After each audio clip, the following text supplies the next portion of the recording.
Thank you, Gabriel, for the introduction. Thank you all for coming. Thank you for those of you who are watching the live stream, and thank you, Ben, for all of your work translating. So it's my pleasure to be here. As he said, I work for the SCCE. We're an ATCA. We're a nonprofit association of 20,000 compliance people around the globe, and we're here to help them understand how better to do their job and to help keep their companies doing things the right way and not violating law. So what I'm going to talk to you today about is the evolution of compliance programs and some lessons learned and benefits to businesses and governments which embrace compliance and ethics against the fight against corruption as well as for other things.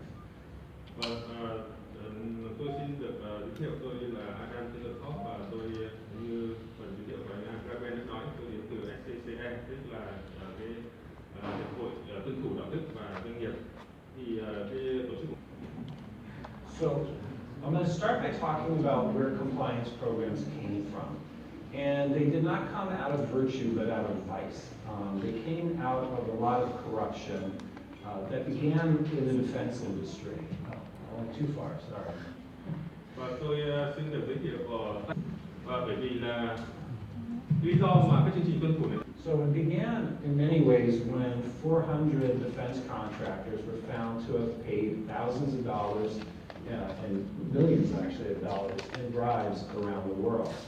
And the U.S. responded by passing what is now fairly famous law, the United States Foreign Corrupt Practices Act, or FCPA. That law requires, one, that corporations may not pay bribes to foreign government officials to get business, and that was a very revolutionary concept at the time.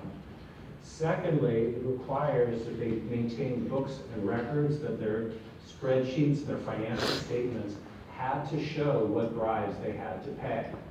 And that was there mostly, I think, because nobody wanted to have this balance sheet that showed how much bribes they had paid. It's more than a little embarrassing. And one last thing, sorry. And then one other factor, which was that companies had to have a system of internal controls and accounting, which helped led to the creation of compliance programs.